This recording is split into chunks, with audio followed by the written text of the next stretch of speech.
نبی کریم صلی اللہ علیہ وآلہ وسلم غار حرا میں اپنے رب کے ذکر میں مصروف تھے۔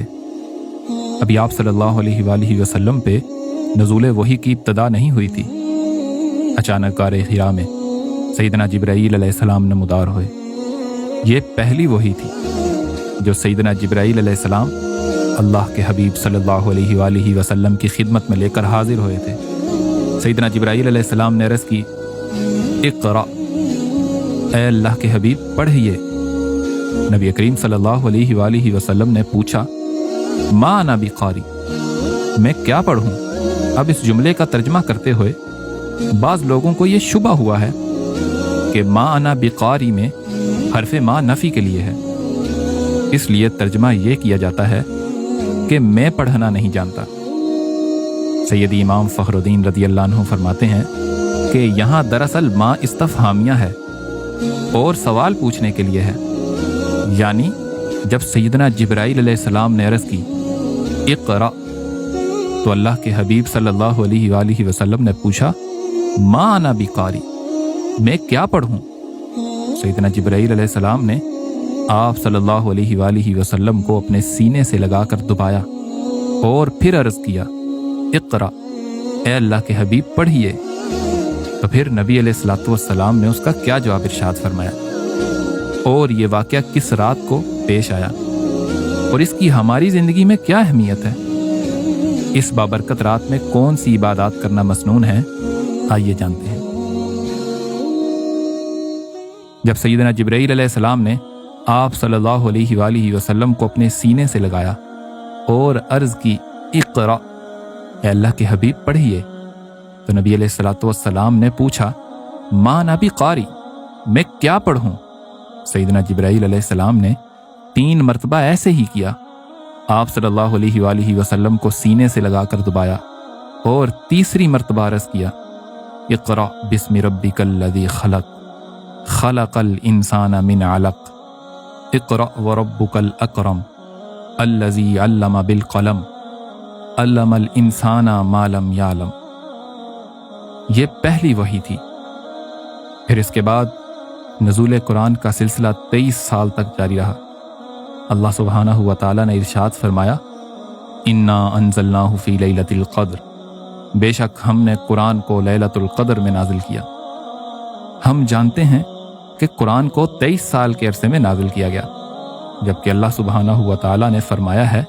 کہ ہم نے اسے لیلۃ القدر کی ایک رات میں نازل کیا۔ اس بات کو سمجھنے کے لیے ہمارے لیے یہ جاننا ضروری ہے کہ دراصل قرآن مجید کے نازل ہونے کی 2 صورتیں ہیں، انزال اور تنزیل۔ انزال کا معنی ہے کسی چیز کا ایک ہی مرتبہ مکمل نازل کر دینا، جبکہ تنزیل کا معنی کسی خاص مدت میں بوقت ضرورت کسی چیز کو نازل کرتے رہنا ہے۔ جب اللہ کریم نے ارشاد فرمایا، انا انزلناہ فی لیلۃ القدر، تو یہاں انزال کا لفظ استعمال فرمایا، کیونکہ اس سے مراد ہے کہ لیلۃ القدر کی رات مکمل قرآن مجید کو ایک ہی مرتبہ لوح محفوظ سے بیت المعمور کی طرف نازل کیا گیا۔ پھر اللہ سبحانہ و تعالیٰ نے فرمایا، وَنَزَّلْنَاهُ تَنزِيلًا، ہم نے قرآن پاک کو تھوڑا تھوڑا کر کے نازل کیا، یعنی بیت المعمور سے سیدنا جبرائیل علیہ السلام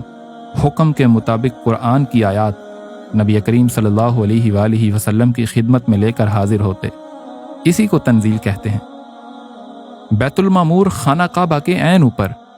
5ویں آسمان سے 7ویں آسمان تک ایک ایسا مقام ہے جس کا طواف فلقیون فرشتے کرتے ہیں۔ امام اہل بیت سیدی امام فخر الدین رضی اللہ عنہ اپنی مشہور زمانہ کتاب تبریۃ الذمہ فی نصح الامہ میں نزول قرآن کی حقیقت کو واضح کرتے ہوئے فرماتے ہیں کہ ایک دن سیدنا جابر رضی اللہ عنہ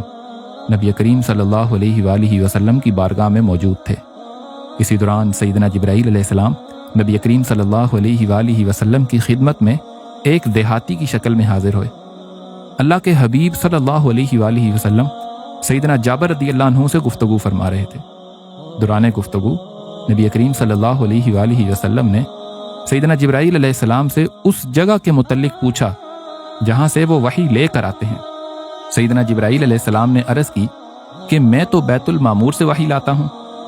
اور جب نزول وحی کا وقت ہوتا ہے تو مجھے گھنٹی بجنے کی آواز سنائی دیتی ہے، پھر میں چاہے آسمانوں کے کناروں میں ہوں، میں جلدی سے بیت المعمور کی طرف جاتا ہوں اور وہاں سے وحی لے کر انبیاء تک پہنچا دیتا ہوں۔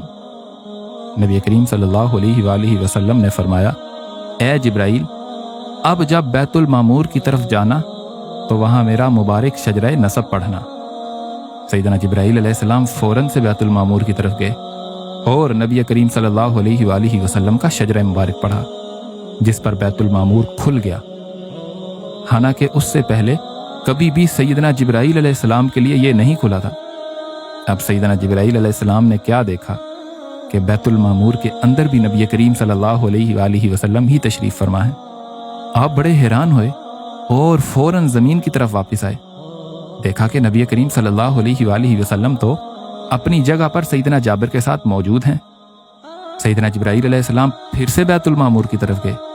اور وہاں پر بھی نبی کریم صلی اللہ علیہ وآلہ وسلم کو موجود پایا۔ آپ پھر حیرانگی کے عالم میں تیزی سے زمین کی طرف واپس آئے تو نبی کریم صلی اللہ علیہ وآلہ وسلم پہلے والی حالت میں موجود تھے۔ سیدنا جبرائیل علیہ السلام پھر سے دیہاتی کی شکل میں آئے اور اب کی بار سیدنا جابر رضی اللہ عنہ کے پاس آئے اور پوچھا کہ کیا نبی کریم صلی اللہ علیہ وآلہ وسلم نے اس مجلس کو چھوڑا تھا؟ کیا وہ کہیں اٹھ کر گئے تھے؟ سیدنا جابر رضی اللہ عنہ نے جواب دیا، ہرگز نہیں میرے دیہاتی بھائی، ہم نے تو ابھی تک وہ بات ہی ختم نہیں کی جس کے دوران آپ ہمیں چھوڑ کر گئے تھے۔ تو سیدنا جبرائیل علیہ السلام نبی کریم صلی اللہ علیہ وآلہ وسلم سے عرض کرنے لگے کہ یا رسول اللہ، جب یہ قرآن کا نزول آپ ہی سے ہے اور آپ ہی کی طرف ہے تو میرے لیے یہ اتنی مشقت آخر کیوں ہے؟ نبی کریم صلی اللہ علیہ وآلہ وسلم نے فرمایا، اے جبرائیل، یہ سب ظاہری شریعت کا تقاضا پورا کرنے کے لیے لازم ہے۔ سیدنا جبرائیل علیہ السلام تو صرف اس پیغام کو پہنچانے پہ مامور ہیں جو ان کو بیت المعمور پہ سنائی دیتا تھا، اور اس پیغام کی کیفیت یہ تھی کہ وہ مکھی کی بن بناہٹ کی مانند ہوتا تھا، جیسا کہ سیدنا عمر فاروق رضی اللہ عنہ فرماتے ہیں کہ جب اللہ کے حبیب صلی اللہ علیہ وآلہ وسلم پہ وحی نازل ہوتی تو آپ صلی اللہ علیہ وآلہ وسلم کے رخ انور کے قریب شہد کی مکھی کی بن بناہٹ سنائی دیتی، یعنی وحی ایک طرح کے رمز اور کوڈز کی صورت سیدنا جبرائیل علیہ السلام کو وصول ہوتی، اور وہ اسی طرح نبی کریم صلی اللہ علیہ وآلہ وسلم کی خدمت میں پیش کر دیتے۔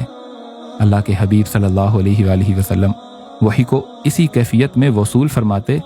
اور اس کو لوگوں کے لیے قول کی صورت میں بیان فرماتے۔ اس لیے تو اللہ سبحانہ و تعالیٰ نے فرمایا ہے، اِنَّهُ لَقَوْلُ رَسُولٍ کریم، بے شک یہ قرآن رسول کریم صلی اللہ علیہ وآلہ وسلم کا قول ہے، یعنی یہ کسی شاعر کی کوئی بات یا کسی جادوگر کی کوئی جادوگری نہیں ہے، بلکہ یہ تو اللہ کا کلام ہے جو اس کے عظمتوں والے رسول نے اپنے قول سے بیان فرمایا، اور جو اللہ کی وحی کے بغیر کوئی بات نہیں کرتا، جس کی دلیل خود قرآن ہے، وَمَا يَنطِقُ عَنِ الْهَوَىٰ إِنْ هُوَ إِلَّا وَحْيٌ يُوحَىٰ، کہ آپ صلی اللہ علیہ وآلہ وسلم جو بھی کلام کرتے ہیں وہی الہی سے کرتے ہیں،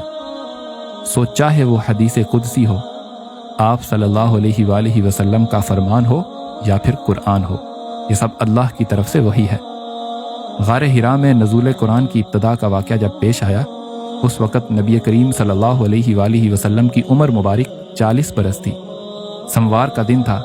اور رمضان کا آخری عشرہ تھا، لیلۃ القدر کی رات تھی۔ اس لیے تو نبی کریم صلی اللہ علیہ وآلہ وسلم نے فرمایا کہ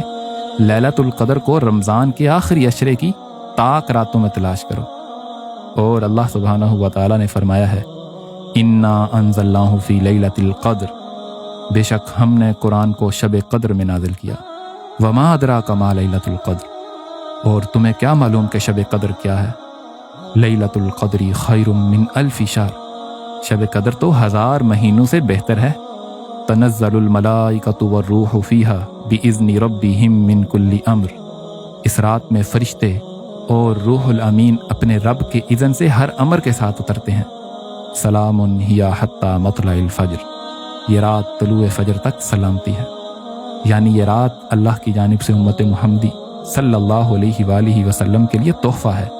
نبی کریم صلی اللہ علیہ وآلہ وسلم کے سامنے جب سابقہ امتوں کو پیش کیا گیا تو آپ صلی اللہ علیہ وآلہ وسلم نے دیکھا کہ